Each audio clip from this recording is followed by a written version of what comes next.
കൽപ്പാത്തിയിൽ ഒന്നാം തേരുത്സവത്തിൽ പങ്കെടുത്ത ആയിരങ്ങൾ. വിശാലാക്ഷി സമേത വിശ്വനാഥസ്വാമി ക്ഷേത്രത്തിലെ രഥാരോഹണ ചടങ്ങുകൾ പൂർത്തിയായി. പാലക്കാട്ടെ സ്ഥാനാർത്ഥികളും നേതാക്കളും അടക്കം ചടങ്ങിലുണ്ടായിരുന്നു. മൂന്നാം തേരുനാളിൽ വൈകിട്ടാണ് പ്രസിദ്ധമായ ദേവരഥ സംഗമം.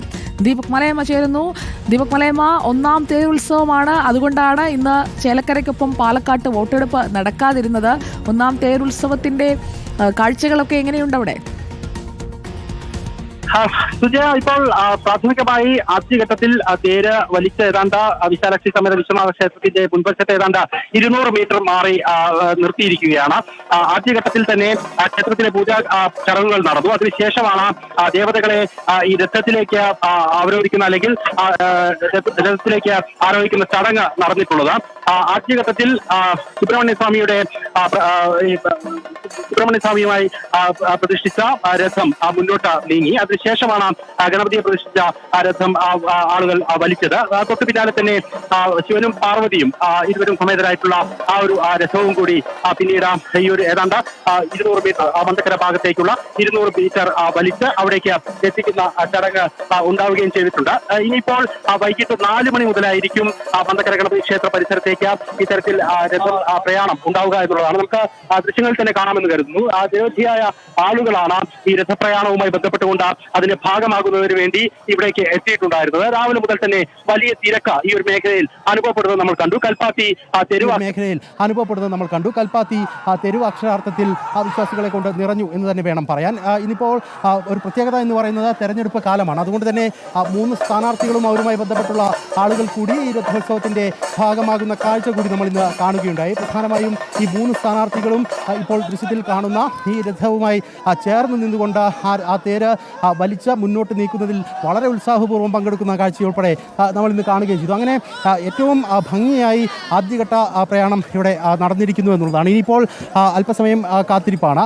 ഏതാണ്ട് വൈകിട്ട് 4 മണിവരെ ആ കാത്തിരിപ്പ് തുടരുകയും ചെയ്യുമെന്നുള്ളതാണ് നമുക്ക് പറയാൻ സാധിക്കുക. അങ്ങനെ ഇനി വരുന്ന 3 ദിവസങ്ങൾ അക്ഷരാർത്ഥത്തിൽ ഈ കൽപ്പാത്തി അഗ്രഹാര തെരുവുകൾ ഇങ്ങനെ ജനനിബിഡമായി തന്നെ തുടരുമെന്നുള്ളതാണ്. ഇപ്പോൾ നമുക്ക് ദൃശ്യത്തിൽ കാണാം, ഞാൻ നേരത്തെ സൂചിപ്പിച്ചതുപോലെ ആദ്യഘട്ടത്തിൽ സുബ്രഹ്മണ്യ സ്വാമിയെയും വഹിച്ചുകൊണ്ടുള്ള ഒന്നാം തേര് അത് അങ്ങ് ദൂരെ നിൽക്കുന്നത് നമുക്ക് ദൃശ്യങ്ങളിൽ കാണാൻ സാധിക്കും. തൊട്ട് പുറകിലായിക്കൊണ്ട് തന്നെ രണ്ടാമത്തെ തേര് കാണാം. അതിൻ്റെ തൊട്ട് സമീപ പ്രദേശത്താണിപ്പോൾ 3ാമത്തെ തേര്, അതായത് ശിവൻ പാർവതി സങ്കല്പത്തിൽ ഇവിടേക്ക് പ്രതിഷ്ഠിക്കുകയും ആ തേര് ഇവിടേക്ക് പ്രയാണം നടത്തി എത്തുകയും ഒക്കെ ചെയ്തത് നമുക്കിവിടെ കാണാൻ സാധിക്കുന്നുണ്ട്. ഇപ്പോൾ അതിൻ്റെ ഈ വടമാണ് ഈ ഭക്തരെല്ലാം തന്നെ വലിച്ച് അത്തരത്തിൽ ഈ ഒരു മേഖലയിലേക്ക് എത്തിച്ചിരിക്കുന്നത്. ഇതിൻ്റെ ഒരു പ്രത്യേകത എന്ന് പറയുന്നത് ഈ രഥം അത്തരത്തിൽ ഏതെങ്കിലും ഘട്ടത്തിൽ സ്റ്റിയറിങ്ങോ അങ്ങനെയുള്ള സംവിധാനമൊന്നും ഉപയോഗിച്ചല്ല ഇവിടേക്ക് എത്തിക്കുന്നതെന്നുള്ളതാണ്. പാരമ്പര്യമായി പണ്ട് മുതൽ എങ്ങനെയാണോ ചെയ്തിരുന്നത് അതേ നിലയ്ക്ക് തന്നെ ആ ഒരു ഇരുമ്പ് ഘടിപ്പിച്ചിട്ടുള്ള ആ ചക്രത്തിൻ്റെ തൊട്ട് താഴെ മരത്തടികൾ ഉപയോഗിച്ചുകൊണ്ട് അത്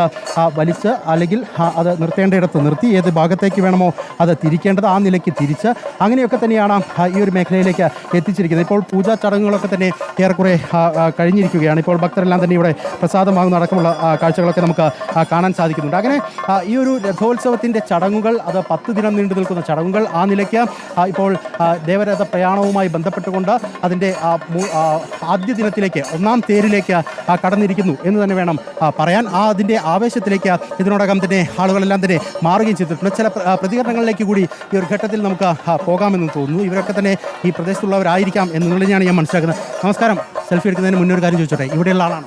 അതെ. എങ്ങനെയുണ്ടായി തവണത്തെ 1ാം തേര്? ഞങ്ങളിപ്പോൾ വന്നേയുള്ളൂ, പക്ഷെ തിരക്ക് ഒരുപാടുണ്ട്. കാണാൻ ഭയങ്കര സന്തോഷമാണ്. നല്ലോണം ആസ്വദിച്ചു.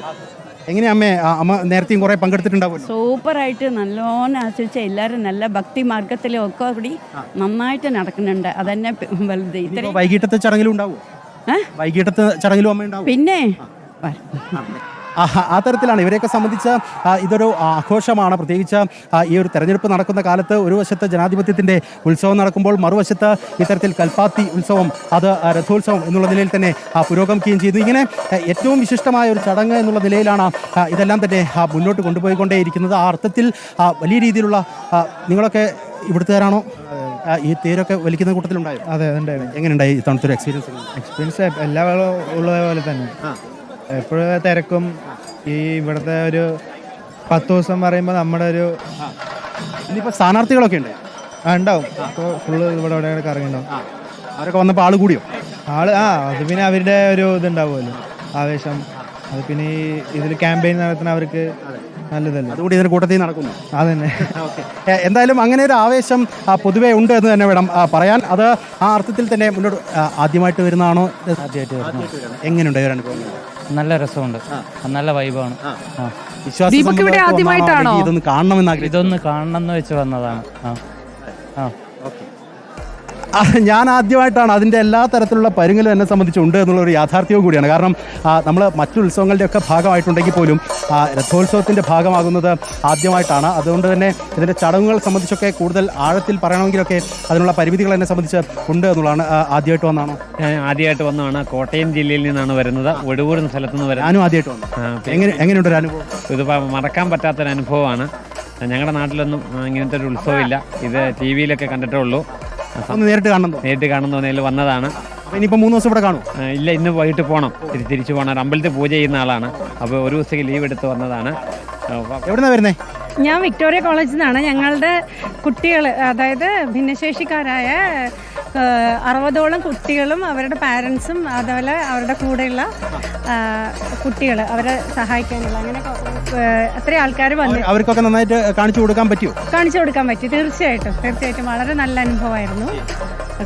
സുജയ, ഇത്തരത്തിലാണ് എല്ലാവരെയും സംബന്ധിച്ച ഈ ഒരു ദിനം എന്ന് പറയുന്നത് ഉത്സവമാണ്. ആ ഉത്സവത്തെ ആ നിലയ്ക്ക് തന്നെ ആഘോഷിക്കുക, ആ ഉത്സവത്തെ ആ നിലയ്ക്ക് തന്നെ ഉൾക്കൊള്ളുക എന്നുള്ളത് തന്നെയാണ്. നമുക്കിപ്പോൾ 3 രഥങ്ങൾ ഈ ഒരു മേഖലയിൽ ഇങ്ങനെ വരിവരിയായി നിൽക്കുന്നത് കാണാം. ഇനിയിപ്പോൾ ഈ ഗ്രാമ വീഥികളിലൂടെയെല്ലാം സഞ്ചരിച്ച് ദേവരഥങ്ങൾ സംഗമിക്കുന്ന ചടങ്ങ് നാളെ കഴിഞ്ഞ് മറ്റന്നാളാണ്. അതായത് 3ാമത്തെ ദിനമാണ് അങ്ങനെ രഥങ്ങൾ സംഗമിക്കുന്ന ചടങ്ങിലേക്ക് പോവുക. ഇന്നിപ്പോൾ മന്തക്കര ഗണപതി ക്ഷേത്രത്തിന്റെ അടുത്തേക്ക് പോകും.